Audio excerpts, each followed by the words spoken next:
har'a ajandaan keenya inni guddaan miidiyaa garee miidiyaa fi gaheen miidiyaan ijaarsa biyyaa keessatti qabu irrattidha. Akkuma beektanii miidiyaan dhalli namaa bu'uurumatti dhalli namaa dhaluma namummaa isaa keessaa ijoon dhala namummaa isaa inni tokko communication power isaadha. Jecha fayyadamee yaada qabu dabarfatee yaada sanaan ijaarsa waan adda addaa qaama adda addaa institution adda addaa uumee ittiin jiraachuu isaa danda'uu isaadha kan nuti namummaamti isaayyuu bu'uurumti isaa kan ittiin ibsamu inni tokko. Kun immoo guddatee karaa seenaadhaanii karaa newspaperiitti ga'ee achirraan ga'ee amma deemee guddannee broadcast media keessa dabarree har'a immoo social media digital media irra geenyeerra.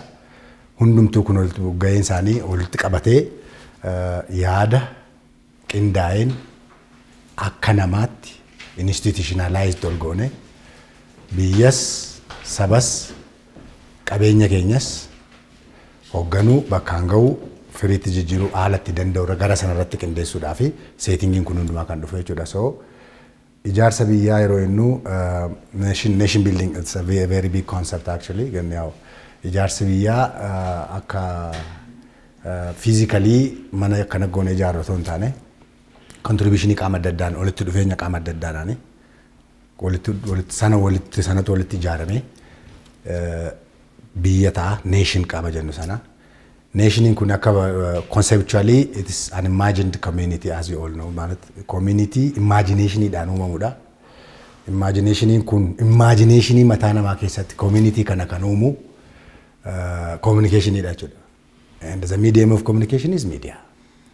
So media dhani qaama waliin beekne daangaa kiiloomeetiraa fi maayilii miiliyoonatti lakkaa'amurra jiru akka qaama tokkootti akka saba tokkootti akka lammii tokkootti akka walii yaadan akka walii quuqaman akka walii birmatan godhee akka walii du'an godhee kan ijaaru sentimentii sana konseptii sentimentii sana waliinii sana sentimentii woloo sana kan uumu miidiyaadha jechuudha. So community kana community imagination dhaan uumnu kana miidiyaatu bu'uuraan lafa kaa'atee ta'eef gaheen miidiyaa silumaayyuu uumuu irraa jalqabaa jechuudha. Silumaayyuu conceptually framework isaa seet gochuu irraa jalqabaa. Sana walitti finnee sana keessatti gabaabaa hedduu jira. I hope gammee adeemsa uumuu sana nationii build godhuu yaadnu sana keessatti rooliin miidiyaa tokko caccabsinee gaafa gadi finnu technical detailiidhaani gaafa technical detail level gadi finnee ilaallu maalidha kamitti argama practically haalli nu nama keessa jiru immoo maali kan jedhu gammachiis gammeen gaarii godhee nu dhiyeessaa itti qophaa'ee dhiyaateera. Presentationii gammee booda hundumtuu keenya expectationii nuun qabnu haala amma biyyi keenya keessa jirti.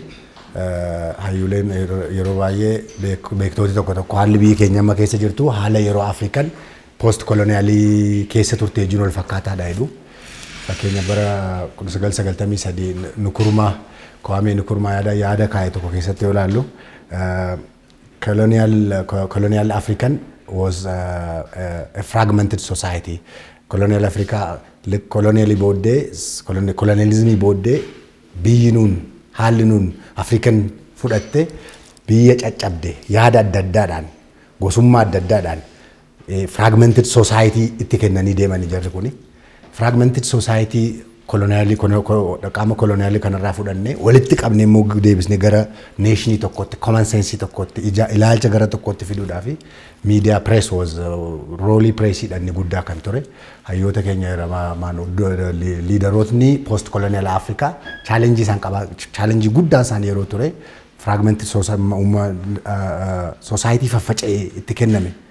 Ilaalcha adda addaadhaan gosummaadhaan naannummaadhaan amantaadhaan isaan gargar diiganii itti laatanii deeman kana walitti qabanii gara akka biyyaatti akka saba tokkummaatti akka ilaalan kan godhan tokkochi keessatti gaheen sun immoo kan irra caalaa taphatamaa ture pireesii yeroo sana tureeni. So amma immoo as geenyeerra digital media irra jirra social media irra jirra. Haalli nuun amma keessa jirru irra caalaa I think akka biyyaatti haala wal fakkaataadha. Discourse kanaan dura ture discourse waggoottan almost decade sadii ture irra caalaansa diversity as a value tun taane diversity as a mechanism akkaataa itti aangoorra turan minoritiin ittiin aangoorra turu sanaan kara sanaan discoursiisu narrationiin kara sanarra gatii turee fi biyyi keenya sana booda amma qabsoon nuti jiru kana walitti guuranii diversity gara conceptii unitytti gara conceptii commonnessiitti fiduudhaa fi amma qabsoo sanarra jira. Dhiibbaan nurra jiru suma san narrationiin sun dhiibbaan ni uumedha. Benishangul gaafa ka'ee si liqimsuu deemaa baluu jedhee Benishangul asiin ka'ee achi geedoo achi lolli bakka bakkaan ka'e suni narrationiin sun diversity irratti uumame sana amma immoo sana walitti qabnee diversity kana respect goone within the fraternal federalism akkami gara tokkotti immoo kan saba tokkotti ijaarraadha. Amma achirra jirra. Gaheen yeroo nuyi ammarra jirru kun gaheen miidiyaa waan guddaadha. Kana I think discussion keenyaaf kun hingaa amma kan waan guddaan kana kaasee presentation dhiyaaturraa irra caalaatti akkamitti gara tokkummaa ijaarsa biyyaatti haala nu nama keessa jiru qabatamaan understand goone discourse nu nama keessa jiru qabatamaan understand goone sana reframe goone gara common indiitti dhufna kan jedhu irratti xiyyeeffannee sana bu'uura sana eegganna. Galatooma stage gamee fi gadhiisa hirmaannaan keessanii expected no ulfaadha.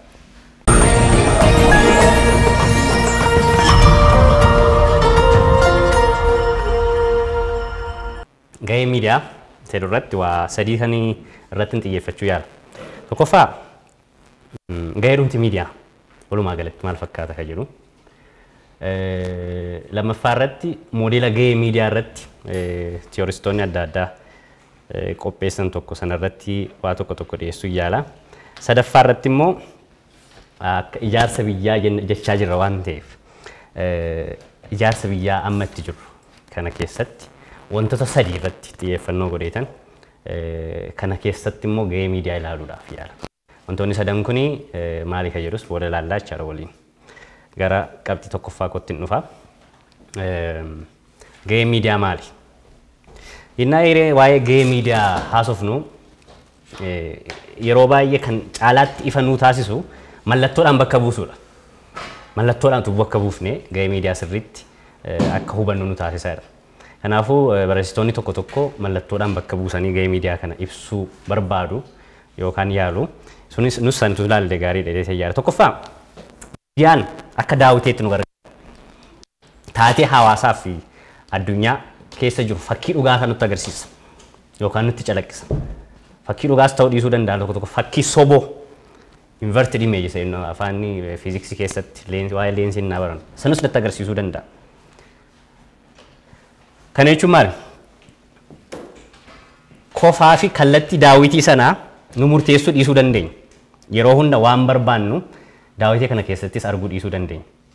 Garuu deebi'ee maali? Dhugaa hawaasa keessa jiru calaqqisiisuu keessatti gahee taphachuu danda'a jechaadha. Akka daawwiteetti nu gargaaruu danda'a. Kaan dhimbiibbaadha. Akka dhimbiibbaa. Taatelee addunyaa irra keessatti uumaman hundumaa yeroo hundaa ta'an kana dhimbiibee waan ta'u qofa waan hawaasaaf ta'u jedhee yaadu qofa nu dhiyeessuudha. Isan ta'an immoo kun immoo hin ta'u kan jedhu sana hambisaa jechaadha. Akka dhimbiibbaatti fudhachuu dandeenya. Miidiyaa gahee miidiyaa. Kaan akka mallattoo karaarraa road sign kan jennu sana. Akka sanaan nu gargaaruu dandeenya. Karaa deemnu nutti agarsiisuu mala. Wanna gaaffii nutti ta'e yookaan ciccitaa ta'e nutti mul'achuu dadhabe hubannee guutuutti akka hubannu nu taasisuu danda'a. Kanaafuu hiika nuu kenna, geggeessa nuu kenna, karaa nutti agarsiisa jechaadha. Kanaafuu mallattoon karaa kun akka gaariitti ibsuus danda'a. Inni kaan waltajjiidha. Waltajjii akka ammarra jirru kanaa bakka odeeffannoo fi yaadni adda addaa uummataaf itti dhiyaatu. Kunis uummati carraa yaada kennuu fi yaada kenne sanaaf immoo deebii argachuu bakka itti argatu jechaadha. Kuni miidiyaa bakka bu'uu danda'a. Inni kaan akka ujummoottis bakka buusuu dandeenya. Mallattoo ujummootti fayyadamne kun maali? Oduu namni hunduu argachuu hin dandeenye kan dhiyeessuu fi kan dabarsu. Haala akka sanatti itti fayyadamuu dandeenya. So suuraaleen kun yookaan mallattooleen kun gaheen miidiyaa maali isa jedhu irratti qoosee hubannoo akka nu kennanuu fi kana kaase. Sanaa wajjin ol kaasee immoo moodeliin waa'ee gahee miidiyaa ta'an moodeloonni tokko jiru sanarratti gaheen miidiyaa karaa lamaan ilaalu. Tokkoffaa karaa eeyyentaa ta'ee fi eeyyentaa ta'een adda baasanii ilaalu. Positive and negative seeruun. Inni kaan immoo karaa ummata walitti fidamoo addaan hira. Centrifugal centripetal kan jennu addaan hiramoo walitti fida. Karee sanan adda qoqqoodanii ilaaluu yaalu beektonni communicationii. Karaa eeyyantaatiin karaa positive ta'een maal jedhu miidiyaan ummata gargar baasuu danda'a. Eeyyantaa karaa akkamiin gargar baasa? Tokkoffaa bilisa ta'uuf daneessummaa fiduu mala. Bilisa ummanni namni tokko yookaan lammiin tokko yennaa bilisa ta'u yookaan diversity yoo daneessummaan keessa yoo jiraatu karaa fedhe yaada isaa akka ibsatu gochuu mala. Kun qeenxummaa yaadaa akka hafu taasisaa jechuudha. Karaa biraan immoo dhimma waloo ilaaluu dhiisuu faffacoo hawaasaa fiduu danda'a negatiiv saayidiin isaa kun jechuudha.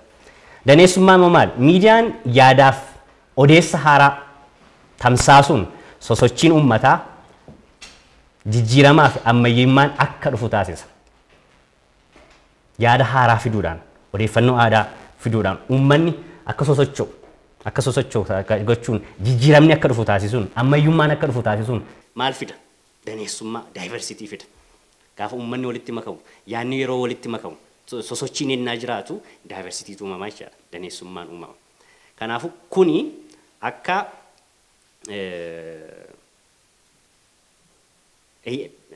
gahee miidiyaa eeyyantaa yookaan positive ta'ee garuu at the same time gargar facaasuu danda'utti fudhatamuu danda'a jechaadha.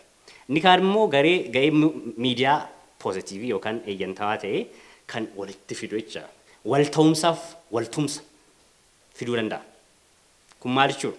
Uummata tokkoomsuu, miira eenyummaa, lammummaa fi michummaa uumuu mala. Keessaayyuu yeroo hawaasa keessatti jijjiiramni uumamu jennaa miirri jijjiiramaa jiraatu miira akkasii fiduu danda'a. Uummati akka tokkoomu eenyummaa lammummaadhaan michummaadhaan akka tokkoomu waltumsaaf walta'umsa akka jiraatu gochuu danda'a. Kun karaa positive ta'een gahee miidiyaa yoo ilaallu waan uumamuu maludha hawaasa tokko keessatti. Karaa bifa hin taaneen yookaan hin taatiin yookaan negatiiviin gahee miidiyaa maal inni inni ilaallu immoo tokkoffaa akka fiduu danda'u safuu dhabuu eenyummaa ofii dagachuu fiduu mala. Afaan Ingiliffaatiin normlessness and loss of identity jennu jechuudha. Bilisummaan akka malee kophummaa amantaa dhabuu aadaa dhabuu fiduu danda'a. Yookaan waltumsa hawaasaa yookaan safuu hawaasaa miidhuu mala. Hundumtuu biyyoota guddatan keessattis waan argaa jirrudha. Kophummaa amantaa dhabuu aadaa dhabuun kun waan gahee miidiyaan karaa negatiiv ta'een taphatu keessaa tokko. Ittaansi kun egaa isa bittimsa fiduudha negatiivli. Hawaasni akka malee akka waliin qindaa'u akka malee to'atamuu mala yookaan uniformity kan jennu kuni yaada tokko haala tokkoon adeemsa tokkoon wanti hunduu tokko yoo barbaada salphaatti to'achuu hin danda'ama hawaasa sana. Kana fiduu danda'a. Yookaan immoo yaada wal fakkaataa kan waliin faallessine akka qabatan taasisuu mala. Daneessummaa yaada hacuucuu mala. Kanaafuu gaheen miidiyaa positiivliis negatiivliis ilaalamuu danda'a jechaadha hawaasa tokko keessatti. Egaa sila mallattoolee gahee miidiyaa ibsan keessaa kan shanan arfan tokko kaasnee turre isa keessaa kana nama irratti xiqqoo xiyyeeffachuu barbaadu waa'ee mallattoo karaa saayinsa jedhudha isa. Karaa deemuu mallu nutti agarsiisu eessa deemuu qabna garamitti deemuu malla isa jedhu san irratti xiqqoo achirratti xiyyeeffannoo godhe natti tola. Isa dura garuu waa'ee ijaarsa biyyaa ilaalaa dubbachaa jirra. Waa'ee ijaarsa biyyaa. Ijaarsa biyyaa kana keessatti waa baay'ee nu barbaachisu. Miidiyaan waa baay'ee keessatti gahee isaa taphachuu qaba. Qabxiilee sadan tokko irratti ilaallee fudhannee gahee miidiyaa maal ta'uu qaba seedu sanatu ilaalle jedheetan qabxiiwwan sadan tokko filadheera. Kunis tokkoffaa nagaadha. Peace. Akka biyyaatti wantoota baay'ee nu barbaachisan keessaa tokko amma nagaadha. 2 dimokiraasii. 3 misooma. Qabxiilee sadan kana keessatti gaheen miidiyaa akkamiin hubatamaa seedu ilaaluudhaaf yaallaa jechaadha kana keessatti. Keessaayyuu gahee miidiyaa karaa agarsiisuu irratti bakka deemnu garatti deemnu agarsiisuu irratti qabu maal fakkaata seedu xiqqoo ilaaluu yaalaa. Waa'ee nagaa yennaa kaasnu yeroo baay'ee kan baay'ee yaadni natti tolu tokko eenyu akka haasa'e hin beeku yaadadhu. waa'ee konseptii Oromoo nagaa qabu. Jechi nagaa jedhu kan dhufe nagaa isa durraati kan jiru tokko namni tu haasa'ee ture. Eenyu akkasii yaadadhu nama sana. Yeroo such a beautiful concept. Yaada baay'ee bareedaadha. Kun maali? Kan inni qabu nagaa kanaaf obboleessa kootiif.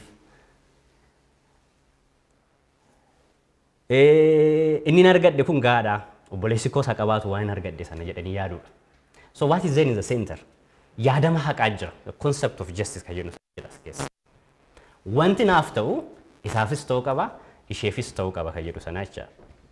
Nagaan dhuguma akkuma addunyaatti tiyooriin adda addaa illee yoo ilaalle haqaa wajjin wal qabata. Nagaan dhabamuu waraanaa miti jedhu beektonni. Adeemsa haqaati malee. Adeemsa haqaati. Bakka haqni nagaan hin jiru jecha. Caasaan haqa dhabeessi lammiilee gidirsu bakka jirutti nagaan jiraachuu hin danda'u. Bakka caasaan lammii gidirsu haqa hin qabaanne jirutti nagaan jiraachuu hin danda'u. Bakka hirmaannaa lammiilee fi bilisummaan yaadaa hin jirretti haqni hin jiru waan ta'eef nagaan jiraachuun hin cima. Hawaasa walaba ta'e keessatti haqi daraaree ilmi namaa hunduu guddachuuf carraa itti argatu keessatti waraanni hin uumamu achiis nagaan hin jiraata jecha. Egaa miidiyaaleen caasaa haqa dhabeessa hawaasa keessa jiru kana saaxiluu irratti aduu dhugaatti baasuu keessatti gahee taphachuu qabu jecha. Akkas yoo godhan karaa nutti agarsiisuu danda'u. Gahee isaanii positively taphachuu danda'u. Nagaa wajjin wal qabsiisee yeroo baay'ee akka biyya keenyaatti amma haalli jiru maal keessa jira? Walitti bu'iinsa keessa jira. Lola keessa jira. Wal gaarreeffannaa jira. Maal hojjechuu danda'a? Gareen miidiyaa maal ta'uu qaba as keessatti? Miidiyaan karaa lamaan gahee taphachuu danda'a. Tokko wal gaarreeffannaa kana lola kana akka wal morkii qaamota lamaa akkanumas akka waan hiika tokko qabu qofaatti dhiyeessuu danda'a. Wal morkii qaama af garuu hiika tokko qofaa kan qabu. Yookaan akka wal morkii qaamota hedduu qawwee malee hiika qabaachuu danda'utti dhiyeessuu danda'a. Yookaan ulee malee hiika qabaachuu danda'utti dhiyeessuu danda'a. Lamaan hojjechuu danda'a jecha. Qaama tokko lolaa jira. Furtuunsaa tokko. Qaama hedduu keessa jira. Furtuunsaa gara addaa baay'ee ta'uu danda'a. Garuu without guns. Haala sanattis dhiyeessuu danda'a. Kun gara nagaatti fiduu danda'a jecha. Kan nagaa fiduuf gargaaru akka beektonni baay'een haasaattis akka naagaluufittis isa lammaffaa natti fakkaata. Karaan inni lammaffaa kun gadi fageessee oobdii dubbii konteksti seennu kana. Rakkoon sun keessatti dhalate xiinxaluuf yaada. Akkanumas galmee qaamolee wal lolan lamaanii achi butee ilaala. Maali warri wal lolan kun? Maali galmi jaraa? Maali kaayyoon jaraa? Isa as jiru qofa osoo hin ta'in achi butee ilaaluuf yaada. Gabaasni akkasii yeroo baay'ee walitti bu'iinsa qaamaa yookaan qawwee yookaan sibiilaan taasifamu isa visible conflict jennu kan afaan Ingiliffiitiin. Isa irra aanee isa achi gamatti ce'ee walitti bu'iinsa mul'atan ilaaluu yaala. Walitti bu'iinsa caasaa kan jennu. Walitti bu'iinsa aadaa kan jennu jira. Caasaan humna walitti bu'an sana alatti jiru. Humni af baa walitti bu'aa wal lolaa wal waraanaa isatti caasaan gara biraan jira akka jaroonni kun wal lolan kan taasisu. Isa darbee ilaalaa jechaadha. Caasaan aadaa jira. Walitti bu'iinsa aadaa jira. Cultural conflict kan jennu afaan Ingiliffaatiin. Jibba uumame, wal gaarreeffannaan uumameera. Sababa falaasama adda addaatiin, ilaalcha adda addaatiin seenaa keessatti jibba uumame jira. Wal gaarreeffannaan uumame jira. Sanas aanee ilaaluu yaalaa jechaadha. Haalli lammaffaan kun. Haalli lammaffaan kun. Rakkoo kana keessa amma jiru keessas akkamiin baanaa kan jedhu karaa agarsiisa. Akkuma sila jennee gaheen miidiyaa karaa agarsiisuudha gatii ta'eef akkamiin bahuu dandeenya kan jedhu sana agarsiisaa jechaadha. Yoo isaa karaa lammaffaa kana hordofne. Waa sadii as keessatti ilaaluun barbaachisaadha. Ispeeshaalii gahee miidiyaa nagaa fiduu keessatti. Tokkoffaa haalli jarri itti gabaasan yookaan wal dhabdee waraana sana wal lola sana itti gabaasan tokkoffaan dhuga qabeessa ta'uu qaba. Dhuga qabeessa ta'uu qaba nagaa fiduudha. Kun maali? Dantaa qaama kamirraayyuu bilisa ta'uu iftoomuu qaba. mootummaas ta'uu danda'a, humnoota gara biraas ta'uu danda'a, biyyoota alaa ta'uu danda'a, iftoomuu bilisa ta'uu qaba. Gabaasa sirriis ta'uu qaba. Kun maali? Wal dhabdee gamuu keessatti qaamota lamaa ol akka jiran qaama lama qofaa miti kan ol lolu mind you. Qaamota lamaa oltu jira. Asis isa faana kan dhaabbatee lolu jira, achis isa faana kan dhaabbatee lolu jira. Akkanuma sababni lamaa ol akka jiru. Sababni tokko qofa miti. Wal loltii sanaaf sababni tokko itti miti. Lamaa ol isaa oltu jira. Akkanumas furtuun hiikaan gosa adda addaa akka jiru agarsiisuu qaba gabaasni. Yoo akkas ta'e gara nagaatti fiduu danda'a jechuudha. So haalli gabaasitti dhiyaatu especially afaan itti fayyadamnu baay'ee barbaachisaadha. Jechoota akka fakkeenyaaf duguggaa sanyii, jecha jumlaa, especially afaan Amaariffaatti yeroo baay'ee jumlaa cifcafaa, የዘር ማጥፋት የነ ባይ itti fayyadamna miidiyaa keenya keessatti baay'ee deddeebine. They have a specific definition. Hiika murtaa'aa ta'e qabu jarreen kun. Haalli nuti jara itti fayyadamnu gabaasa keenya keessatti gahee guddaa taphachuu jechaadha. Nagaa fiduudhaaf akkasumas nagaan akka hin dhufne taasisuudhaaf. So biyya keenya keessatti nagaa uumuuf miidiyaaleen adeemsa haqaa hordofuun caasaa haqa dhabeessa ta'an dura dhaabbachuun biyya ijaaruu keessatti gahee guddaa taphachuu malu jechaadha. Kas yoo ta'e so nagaa yoo jennu nagaa dhosaa wal loltuu akka nu qofa hambisoo osoo hin ta'in wanna haqa hawaasa keessa jiran sana wanna haqa dhabeessummaa fidan sana saaxiluu uummatatti agarsiisuu sanarratti hojjechuunis nagaadhaaf hojjechuu gatii ta'eef miidiyaan akkasitti gahee nagaa keessatti gahee biyya ijaaruu keessatti nagaadhaaf hojjechuu danda'a jechaadha. Inni kan lammaffaan dimookiraasii wajjin kan wal qabatudha. Dimookiraasiin naa jennu hiikasaa keessa galees baay'ees haasoo hin barbaadus hin danda'us it's not my field. Garuu akkuma as a lay person akka nama waa tokko taa'eedhuma hubachuu danda'utti dimookiraasiin hiiki dheedhii isaa akkuma durumaa beennu bulchiinsa uummataati. Abbaan aangoo uummata. Dimookiraasii keessatti siyaasaaf miidiyaan meeshaa ittiin uummata tajaajiludha. Siyaasi meeshaadha, miidiyaanis meeshaadha. Kan tajaajilamu eeyyuudha uummata. So konseptii kana rudimentary konseptii dimookiraasii kana qabannee yookaan yaadama bu'uuraa dimookiraasii kana qabannee gahee miidiyaa ilaaluudhaaf fayyadu. Akkuma jenne miidiyaaleen uummatatti karaa sirrii agarsiisuun uummanni murtee sirriirra akka ga'uuf odeeffannoo dhugaa ta'e keessatti dhiyeessuu keessatti gahee guddaa taphatu. Bara odeeffannoo dhuga qabeessa kennuun uummata tajaajiluun rakkisaa ta'e keessa jirra bara kanatti. Karaa baay'eedhaan. Karaa maaliitiin? Karaa oduu sobaatiin fake news seennuun. Karaa maaliitiin? Karaa oduu micciiramaatiin. Oduu micciiramaan jedhan disinformation seennu kana. Akkamiin akka hiiktan hin beekun. Garuu oduu micciiramaa yoon hiikanatti tola. Micciiramaa waan ta'eef. So oduun sobaa maali? Odeessa sirrii hin taane dhaggeeffataa dogoggorsuu yookiin goyyomsuuf ragaan jira yookiin bacancaramaa irratti hundaa'uun dhiyeessuudha. Odeessu sobaa kana. Odeessu micciiramaa noo maali? Odeessa micciiramaa jechuun dhugaa walakkaa qofa haasa'u. Dhugaa sanatti hin tolle. Dhiisee sanatti tolu qofa haasa'u. Kanaafuu warri televiziyoona ilaalanu barreessaa tokkos akka jedha guutuu isaa isinii dubbise natti tola. Odeessa micciiramaa yookaan disinformation jechuun jecha dhugaa walakkaa qofa haasa'uudha. Dhugaa sanatti tolu qofa. Walakkaa isa natti hin tolle ammoo dhiisuu jechuudha. Kanaafuu warri televiziyoonaan nu ilaalan yookaan raadiyoodhaan nu daawwatan murtee sirrii irra hin ga'anii. Sababni isaa kana gochuuf odeeffannoon isaan barbaachisu hin arganne waan ta'eef miidiyaaleen odeeffannoo sana hin kennineef. So kun disinformation ta'a jecha. Odeessi micciiramaan nama maqaa balleessuu, diina fakkeessuu, diinomsuu, seexaneessuu isaa demonization kan jennu sana. Kanaanis walitti bu'iinsi akka uumamu gochuudha. Kaayyoon isaa. Biyyuma kana keenya keessatti odeessota micciiramoo disinformation baay'ee argina yeroo waggoottan arfan darbaniif. Maybe jechootuma nu yaadachiisuu danda'an tokko waameetan bira darbu. Fakkeenyaaf ebeluun yookaan gareen kun farra federaalizimiiti. Ebeluun nafxanyaadha. Sirna nafxanyaa nutti deebisuu fi ebeluu abbaa hirreedha.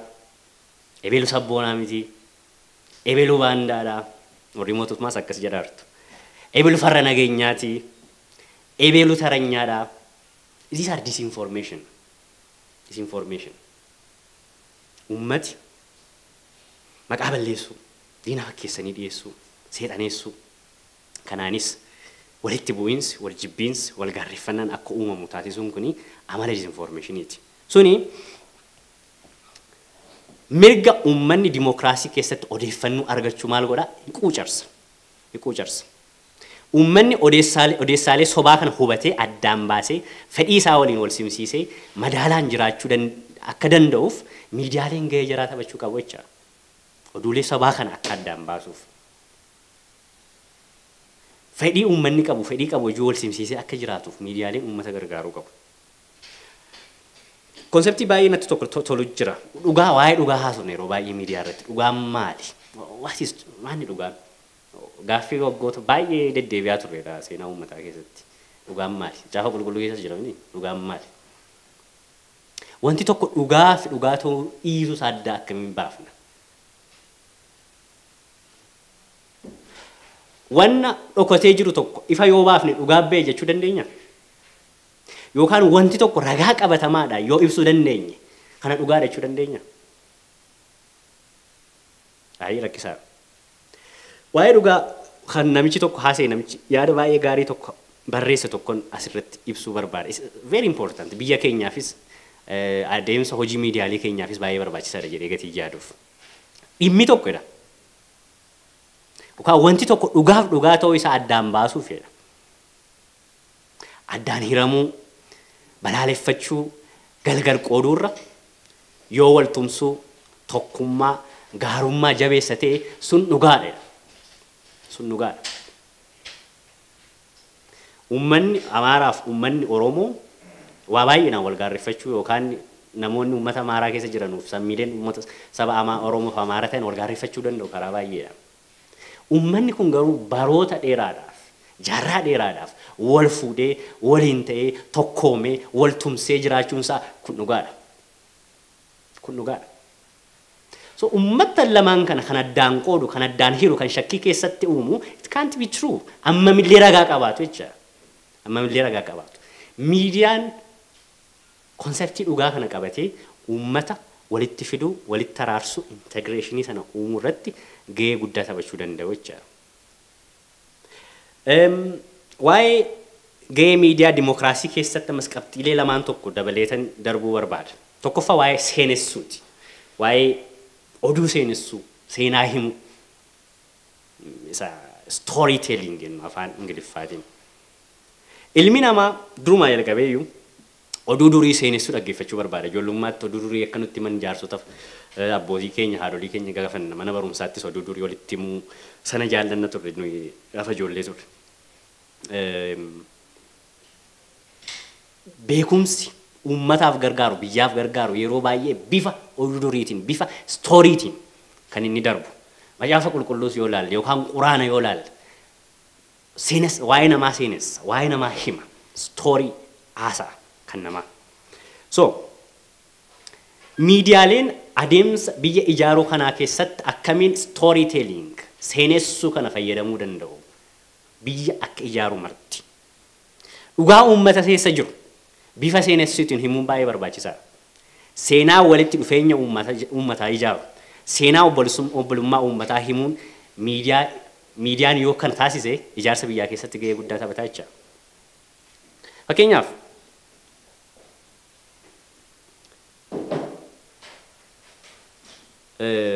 examplii lama fudhadheen haasoo barbaada. Kan sadan tokko.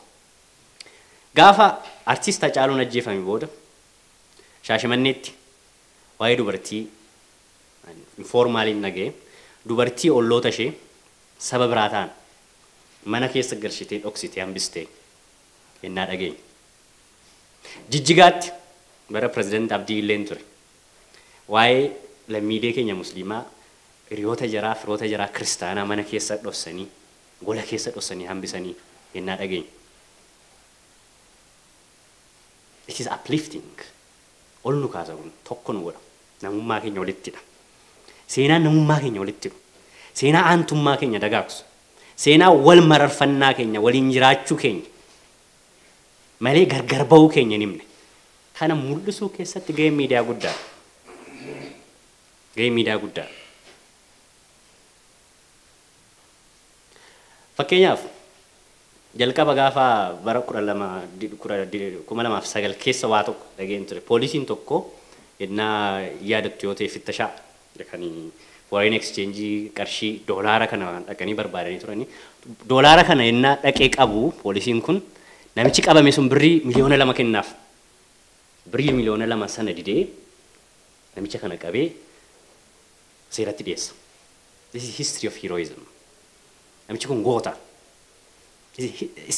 Seenaa himuu qabnudha kun. Biyya corruptioniin yookaan malaammaltummaan daraare keessatti namni birrii miliyoona 2 hin fudhu jedhee dhugaadhaaf dhaabbate he's a hero. It's a hero. Miidiyaa waan sana hin himne. Ethiopian Press Digitii zeenaa ta'e irratti masmarii 5 barreessanii arge gaafa san. No, we didn't tell that. Story akkasii kana himuu barbaachisaadha. Kaanoo biyya kana keessatti guyyaatti seenaa baay'een raawwatama. Jireenya lammiilee gufuu hedduu keessa ofsaaf jabinaan, dhiifamaaf jaalalaan, gootummaan darbaa jiran ol kaasnee himuu keessatti gahee miidiyaa guddaa ta'uu qaba. These are very important. Value baay'ee barbaachisaadha. Dhiifama, jaalala, jabina, obsa. Waan uummanni keenya guyyaa guyyaadhaan jiraachaa jiru kana seenessinee bareechinee akka uummanni baru, akka wal jabeessu, akka wal utubuu gochuun I think gahee miidiyaa uummata jabeessuu keessatti dimokiraasii keessatti taphachuu danda'udha. Yoo agartaniif amma gidduudhuma kana Kaabulitti waan uumame maaltu uumame warra special service Ameerikaa keessa nama meeqa du'e loltoota 13 du'e. Loltoota 13 du'an kana du'aniiru jedhee bira dabarre miidiyaan CNN yoo agartan maatii jaraa dhaqanii gaafatanii ijoollee jarri qabanuu lafa jarri jiraatanuu jireenya akkasii akkam jiraataa turanii maal keessatti aktiivii akka ta'aa turanii jira. Hundumaa kana waan jireenya jaraa kana seenessanii uummanni akka baru taasisaa turan. Kun maali? Miira biyyummaa of sacrifice gochuun maal akka fakkaatu sana guddisuudhaa fi seenaa sanatti fayyadamuu jechaadha. Seenessuu sanatti fayyadamu. So storytelling seenessuun oduu himuun kuni baay'ee biyya keenya keessatti waan xiyyeeffannoo argatee miidiyaan biyya ijaaruu keessatti itti fayyadamuu danda'udha. Inni lammaffaan as keessatti kan ilaaluu dandeenyu uummata keessa seenanii hojjechuu dhaqanii ilaaluu. I think daqiiqaa xiqqoo qaba fakkaata. Dimokiraasii dagaagsuuf hirmaannaa uummataa barbaachisaadha. Miidiyaaleen uummataa waliin wal arguu qabu. Yeroo jaraa wajjin dabarsuu qabu uummata wajjin godi bu'anii jecha seenaa jaraa dhaggeeffachuuf gahee jararraa barbaachisu baachuu qabu. Fakkeenya xiqqoo fudhachuudhaaf Itoophiyaa keessa dargaggoota baay'ee jira yeroo ammaa kan oduu sawaatiin burjaaja'anii ta'anii jiran, takaalamanii ta'anii jiran. Kan sababa adda addaatiin karaan harkaa bade. Kan gaaffii baay'ee qaban, kan burjaajii keessa jiran. Jara kana miilaan dhaqanii do'achuu, ijaan dhaqanii ilaaluu, harkaan tuttuquu, seenaa jara uummataaf dhiyeessuun barbaachisaadha. Achi dhaqanii keessa galanii uummata keessa galanii uummata hirmaannaa uummataa dagaagsuu jechuun haala kanaan guddachuu waan qabu fakkaata. Hojjettoota haqa dhabanii bo'an maal goonaa jedhanii bu'aa jiran bakka adda addaatti. Warra sagalee dhaban. Warra qaala'insa jireenyaatiin rakkachaa jiran. Akkamiin jiraachaa jiru? Mee namni akkamiin miindaa 2,000 nyaachaa bara kana Finfinnee keessa jiraachuu danda'a? Go there and listen to them. Miidiyaan kana godhaa jira. Achi deemanii ilaalu uummata keessa. Loltoonni guyyaa guyyaadhaan nageenya keenya eeguuf dhaabbataa jiran. Kamiin jiraachaa jiru? Maal yaadu? Maali miirri jaraa? Maal fakkaata? Keessa gallee ilaalu. Waa'ee ijoollee jaraa maal yaadu? Waa'ee warra jaraa maal yaadu? Waa'ee maatii maal yaadu? Boris iftaanis rakkoo baay'ee mul'ata. Bakka uummanni jiru seenanii uummata ilaaluun sagalee uummataa dhageessisuun baay'ee barbaachisaadha. CNN yoo agartan maa jedha mootoon jaraa? Go there. Be in the people. Uummata keessa deema. Ta'a uummata keessa. Akkas yoo ta'e hirmaannaa uummataa dimokiraasii keessatti qabu guddisuu dandeenya, ol kaasuu dandeenya jechuudha.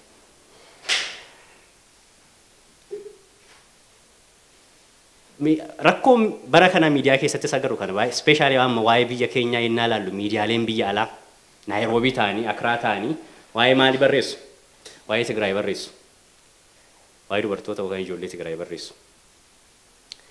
Miidiyaaleen kun yennaa dubartoonni Tigraay akkanatti dhaamanii ijoolleen Tigraay akkas ta'anii hospitaalli Tigraay akkas gubatee yennaa haasoo achi taa'e Akraa taa'e barreessa Naayiroobii taa'e barreessa bakkuma lafuma gaafa loltoonni keenya achi turanii miidiyaan keenya hin deemne hin turre achi hin geenye achi uummata keessa hin geenye akkamiin hirmaannaa uummataa akkanaan guddachuu danda'a miidiyaan egaa hirmaannaa uummataa dimookiraasii keessatti guddisuuf gahee isaa taphachuu qaba yoo ta'e achi keessa galuu qaba borcuu qaba uummata keessa galee waan bakka biraatti uumamaa jiru fakkeenyaaf positively immoo yoo ilaalle uummata naannoodhuma keenya keessatti waan uumamaa jiru tajaajila lammummaa jaartota warra manni irratti jigee manni jaraa ijaaramee fi gammadan warra jireenya jaraa jijjiiran mana barumsaa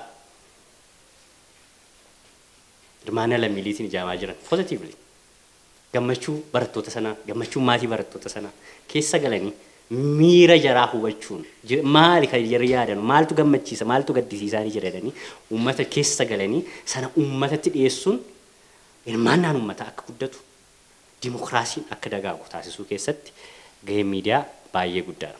Inni sadaffaa fi inni dhumaa misooma guddina keessatti gaheen miidiyaa maali? Biyya keenya keessatti oduun misoomaa yeroo baay'ee ni dhaga'ama ni hojjetama misoomni baay'een jira. Akka waan misoomni kennaa mootummaa ta'etti agarsiisuu yaadama. Garuu misoomni kennaa mootummaa miti. Mirga lammiileeti misoomni. Mirga lammiileeti.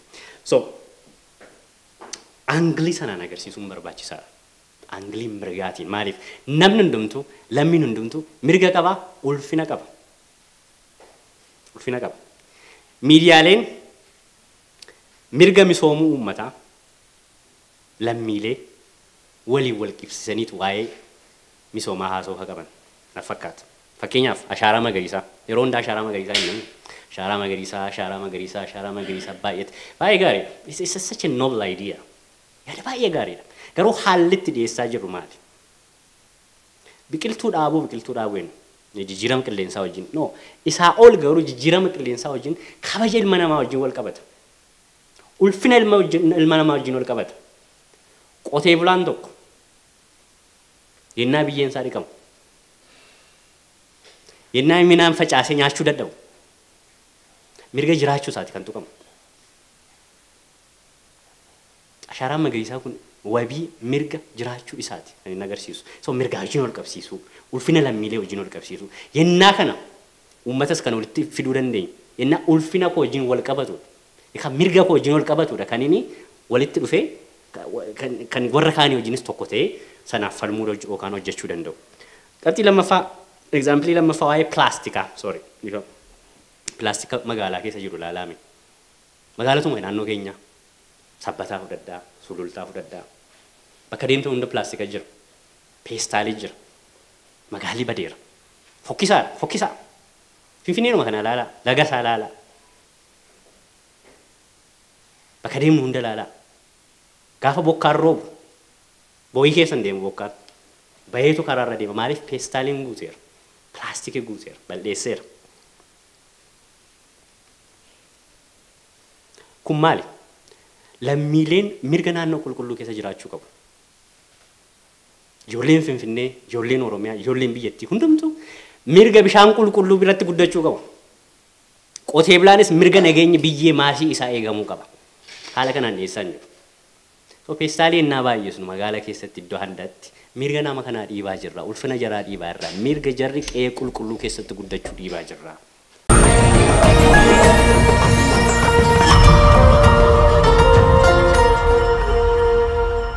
Ajandaa seetarii ta'ee, geetkiipparii ta'ee, waachdoogii ta'ee miidiyaan gahee inni bahu kun gaafa gadi caccabsinee gochaa miidiyaa dhaabbilee miidiyaa yookaan gaazexeessitoota fudhachuudha story tellers bira gaafa dhufu tokko tokkoon akkamitti present godhamuu qaba akkamitti ilaalamuu qaba kan jedhu consciously dhimma present goonu sana dhimma irratti mariif dhiyeessuun or dhimma report goonu sana irratti consciously akkamiin tokko tokkoon to the technical detail guyyaadhaan taatee guyyaa taatu keessatti taateewwan sanaan otoo fudhatamin waan ta'e sanaan emotionally tuun fudhatamin consciously ilaalle design goone akkamiin present godhuu qabna kan jedhu kana sirriitti I think baay'ee haala bareedaa ta'een dhiyaateera. Deemee har'a as geenyee ol geenyee kana dhimma kanarratti marii gochuudhaaf kan nu kaasee waan inni guddaan haalli biyya keenyaaf sabi keenya keessa jiru irratti bu'uura godhannee qaamoleen miidiyaa ogeessonni miidiyaa irratti dhiyaatan qaamoleenis ogeessota kana miidiyaa irratti dhiyeessan akkamiin communicate godhuu qabna uummata keenya saba bal'aa kana akkamiin communicate godhu biyyi keenya situation haalli biyyi keenya keessa jirtu sirriitti hubannee goolii garamitti saba kana fiduu qabna kan jedhu uummata tokkoomsuu ajandaa jedhu sanarratti sirriitti xiyyeeffannee akka biyyi keenya rakkinna qabatamaan sabi keenyas ta'e biyyi keenya keessa jirtu tokkummaa is very critical waan ta'eef miidiyaan immoo gahee guddaa waan achi keessaa qabuuf consciously play yoo godhe consciously sanarratti yoo deeme gara tokkotti kan nu fidu waan ta'eef sanarraa I think that's a very important note to take.